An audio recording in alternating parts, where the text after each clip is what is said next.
Salve, salve, galera do Fique Antenado! Eu sou o professor Hélio e a aula de hoje foi feita para ajudá-los a compreenderem de vez o que são os fusos horários. E também para que vocês consigam dominar aqueles tradicionais exercícios dados em sala de aula pelo seu professor de geografia sobre esse tema. Mas antes de começarmos, eu vou pedir para que vocês não deixem de curtir esse vídeo e de se inscreverem no canal, pois só assim eu terei condições de continuar a desenvolver esse trabalho e fazer do Fique Antenado a sua principal plataforma de estudos. E sem mais enrolações, rola a vinheta e bora para a aula!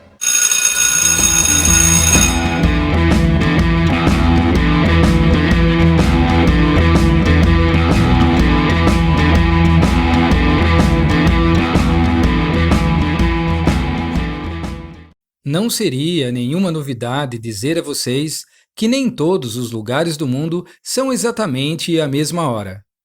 No entanto, desde 1884, quando ocorreu a Conferência Internacional do Primeiro Meridiano, realizada por representantes de 25 países em Washington, Estados Unidos, que ocorreu uma padronização da hora no planeta Terra. Mas o que essa padronização nos trouxe de positivo? Um dos principais fatores positivos da padronização na forma de calcular o tempo foi nos permitir termos a condição de sabermos as horas em qualquer lugar do globo terrestre, através de um sistema de fusos horários combinados nessa conferência, conforme veremos a seguir. Com base na circunferência de 360 graus da Terra e no seu movimento de rotação, o nosso planeta foi dividido em 24 faixas, que ficaram conhecidas como 24 fusos, onde cada um deles corresponde a 1 hora ou a 15 graus. Mas antes de seguirmos adiante, vamos compreender exatamente como surgiram essas 24 faixas de 15 graus cada uma, através de uma revisão do movimento de rotação da Terra apresentado no vídeo a seguir. A Terra está girando em torno do seu próprio eixo imaginário em um movimento de oeste para leste. Note que a parte leste do planeta é a primeira a receber a emissão da radiação solar, e por esse motivo é ali que o dia amanhece primeiro. E a Terra leva aproximadamente 24 horas para completar essa volta em torno do seu próprio eixo.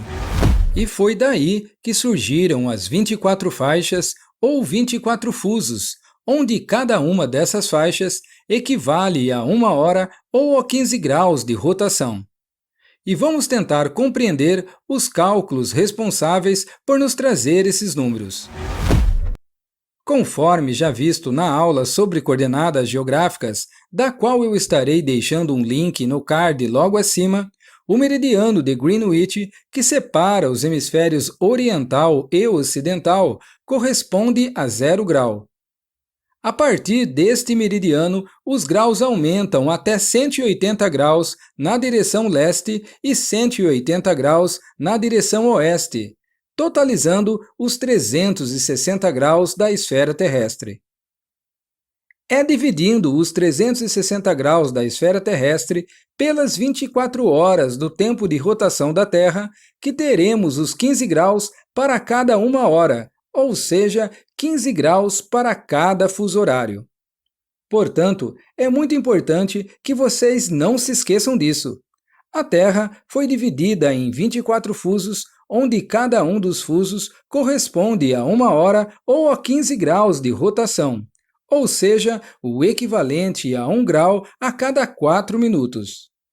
Dessa forma, quando alguém lhe perguntar o que são os fusos horários, você poderá responder: os fusos horários, também chamados de zonas horárias, são cada um dos 24 fusos traçados por uma linha imaginária de um polo ao outro do globo terrestre.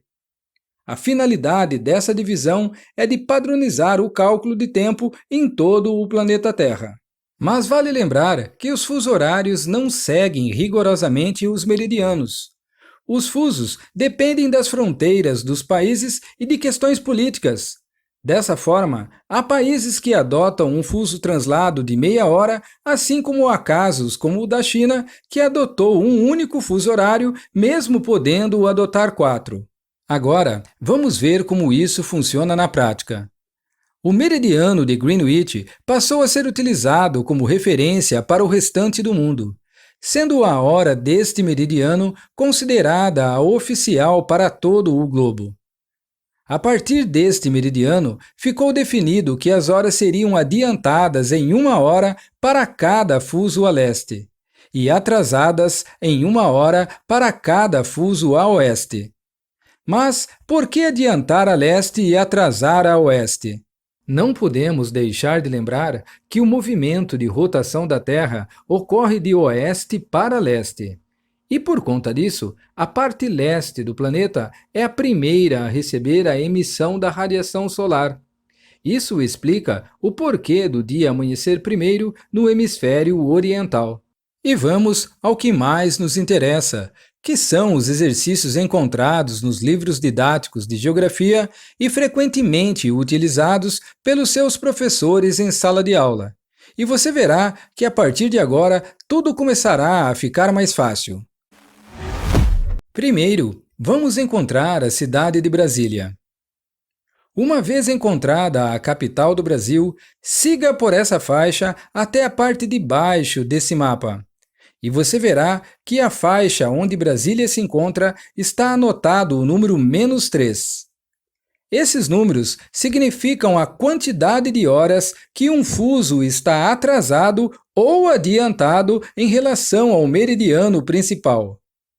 O fuso onde Brasília está localizada está atrasado 3 horas ou 45 graus em relação ao principal meridiano, que é o meridiano de Greenwich. E para finalizar, vamos para os exercícios mais importantes. Mas antes, não se esqueça dessa dica. Não importa o hemisfério que você esteja, o importante é o sentido que você irá percorrer. Se você for para o sentido leste, você terá que adiantar 1 hora ou 15 graus por faixa. Da mesma forma, se você for para o sentido oeste, você terá que atrasar 1 hora ou 15 graus por faixa. Agora, vamos novamente encontrar a cidade de Brasília. Imagine que ali são 14 horas, ou seja, 2 horas da tarde. No momento que em Brasília são 14 horas, que horas são na cidade de Lima, no Peru? Note que a cidade de Lima está localizada 2 fusos a oeste de Brasília. Portanto, isso significa que ela está atrasada em 2 horas ou 30 graus em relação à capital do Brasil. Dessa forma, é possível afirmar que na cidade de Lima são 12 horas ou meio-dia. O próximo exemplo terá como base a cidade de Tóquio, no Japão. No momento que em Brasília são 14 horas, que horas são na cidade de Tóquio, no Japão? Note que a cidade de Tóquio está localizada 12 fusos a leste de Brasília. Portanto, isso significa que ela está adiantada 12 horas ou 180 graus em relação à capital do Brasil. Dessa forma, é possível afirmar que na cidade de Tóquio são 2 horas da manhã já do dia seguinte. E para efeito de curiosidade, note as linhas tracejadas nos pontos extremos a leste e oeste deste mapa. Essa é a linha internacional de mudança de data. Dependendo do sentido que você atravessá-la, você poderá estar indo para uma data à frente da que você se encontra ou indo para uma data anterior. Note que ao atravessarmos a linha internacional de data de leste para oeste, estaremos perdendo um dia, pois já estaremos dando um salto para o dia seguinte. No entanto, ao atravessarmos essa linha de oeste para leste, estaremos ganhando um dia, pois estaremos recuando para uma parte do planeta onde ainda é o dia anterior. Uma observação importante a ser feita sobre a linha internacional da data é que, por questões de conveniência, ela não é utilizada como se fosse uma linha reta, pois ela contorna algumas linhas, isso porque, do contrário, em uma mesma ilha ou país seriam datas diferentes, o que atrapalharia em muito os seus habitantes. E ao falarmos de fuso horário, não dá para concluirmos a aula sem antes citarmos o território brasileiro. O Brasil é um país com dimensões continentais, ou seja, sua área territorial é correspondente à área de um continente. Por essa razão, o país possui ao todo 4 fuso horários. Em outras palavras, podemos dizer que há 4 regiões no Brasil que possuem horários diferentes umas das outras. Essa diferença na demarcação do horário deve-se, sobretudo, à extensão no sentido leste-oeste que o país possui, além da existência de algumas ilhas no Oceano Atlântico pertencentes ao Brasil. O primeiro fuso horário brasileiro encontra-se 2 horas atrasado em relação ao meridiano de Greenwich. Nesse fuso, encontram-se apenas algumas ilhas pertencentes ao Brasil, com destaque para Fernando de Noronha. O segundo fuso horário é considerado o horário oficial do Brasil, e ele encontra-se 3 horas atrasado em relação a Greenwich, abrangendo a maior parte do território brasileiro, incluindo a capital Brasília. Fazem parte desse fuso as regiões Nordeste, Sudeste, Sul e partes das regiões Norte e Centro-Oeste. O terceiro fuso horário encontra-se 4 horas atrasado em relação ao horário oficial de Greenwich, estando 1 hora atrasado em relação à capital do Brasil. Envolve parte das regiões Norte e Centro-Oeste.